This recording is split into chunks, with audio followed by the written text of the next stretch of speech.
ఓ ప్రశ్న ఒక వ్యక్తి వేస్తే దానికి జవాబు ఎలా చెప్పాలి? ప్రశ్నను ముందు వినాలి. ఆ ప్రశ్న ద్వారా ఎదుటి వ్యక్తి మనకి ఏం చెప్పడానికి ప్రయత్నం చేస్తున్నాడో ముందు గుర్తించాలి.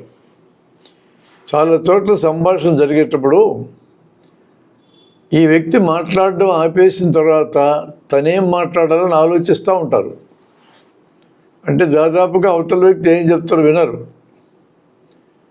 తర్వాత ఏం చెప్పాలి అని ఆలోచనలు ఉంటారు. అక్కడొక మాట ఇక్కడొక మాట వింటారు. ఆ చెప్పేది తనకి నచ్చదుగానైతే లోపలికి తీసుకెళ్లే సమస్య లేదు. ఏం చేయాలో చెప్పాలో ఫ్రేమ్ చేసుకుని ఎదురు చూస్తూ ఉంటారు తన టర్న్ కోసం, తన అవకాశం కోసం. ముందు ఆ ప్రశ్న అర్థమైందో లేదో చూసుకోవాలి.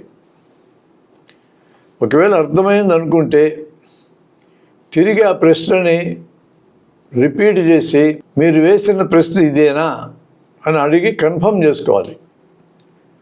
అర్థమైంది అనుకుని నిజంగా అర్థం కాదు, అర్థమైంది అనుకుని తను ఏది అర్థమైంది అనుకుంటారో ఆ జవాబు చెప్తూ ఉంటే ఎదుటి వ్యక్తి చేసిన ప్రశ్నకి జవాబు చెప్పినట్టు కాదు అది. అందుకని మామూలు విషయాలైనా, సీరియస్ విషయాలైనా, సబ్జెక్టుకు సంబంధించినవైనా అది అర్థమైందో లేదో చెక్ చేసుకోవాలి.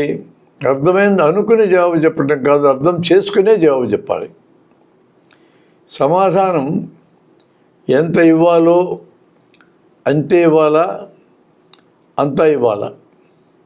మీ పేరేంటని ప్రశ్న అడిగితే పేరు మాత్రమే చెప్పాలి. మన ఊరు, మన ప్రాంతము, మనం ఎక్కడి నుంచి వచ్చాము, ఎప్పుడు వచ్చాము అని చెప్పక్కర్లా.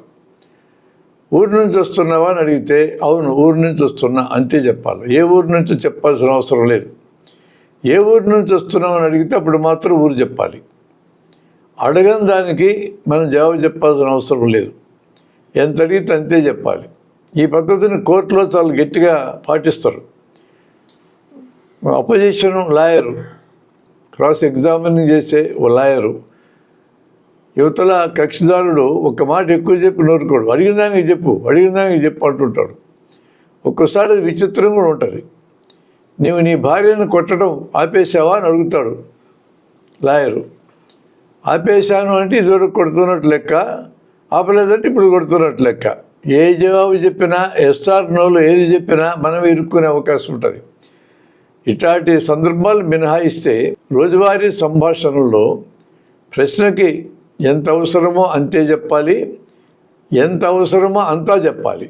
రెంటికి తేడా ఉంది. అంతే చెప్పాలంటే అంతకు మించిన చెప్పకూడదు, అంతకు తగ్గించి కూడా చెప్పకూడదు. అంతే చెప్పాలంటే మించి చెప్పకూడదు, అంతా చెప్పాలంటే తగ్గించి చెప్పకూడదు అని అర్థం. ప్రశ్న అడిగితే ఆ ప్రశ్న వదిలేసి మరేదో విషయం చెప్పకూడదు. అధిక ప్రసంగం అంటారు దాన్ని.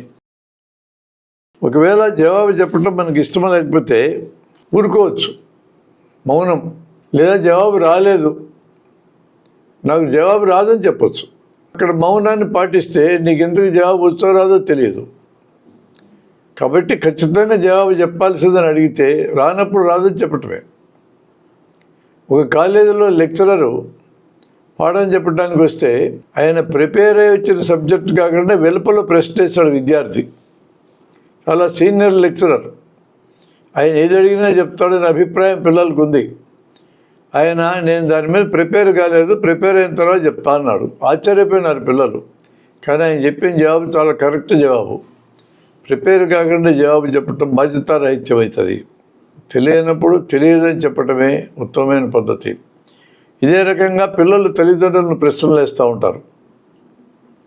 తల్లిదండ్రులకు జవాబు తెలిస్తే చెప్పచ్చు, జవాబు తెలియకపోతే తెలియదని చెప్పడం మంచిది. పిల్లలకు ఉండే ఇంప్రెషన్ ఏంటంటే తమ టీచర్లకు కానీ తమ అమ్మ నాన్నలకు కానీ ఈ భూమి మీద తెలియదంటూ ఏది ఉండదు అనుకుంటూ ఉంటారు. ఎప్పుడైతే టీచరు కానీ తల్లి కానీ తండ్రి కానీ ఈ ప్రశ్నకు నాకు జవాబు తెలియదు తెలుసుకొని చెప్తాను అనగానే పిల్లవాళ్ళకి ఒక విషయం అర్థమవుతుంది. అంటే నా తల్లి తండ్రి నా టీచర్కి కూడా అన్నీ తెలియాల్సిన అవసరం లేదు అని తెలియగానే పూర్తిగా వాళ్ళకి తెలుసుకునే అవకాశం లేని విషయాలైతే వాళ్ళంతటి వాళ్ళే సొంతంగా కష్టపడి తెలుసుకోవాల్సిన అవసరం ఉందని గుర్తిస్తారు. అది చాట్ జీపీటీలోకి వెళ్తావా, గూగుల్లోకి వెళ్తావా, పుస్తకాలు చదువుతావా, మరి ఎవరినైనా అడిగి తెలుసుకుంటావా? పద్ధతి ఏదన్నా కానీ తనంతట తను తెలుసుకోవాల్సిన అవసరం ఉంటుంది. జీవితంలో ఎప్పుడైనా సరే పిల్లలు జవాబు మా అంతటా మేమే తెలుసుకోవాలి అనేది గుర్తించటం అనేది వాళ్ళ ఎదుగుదలకి ఒక సంకేతం లాంటిది.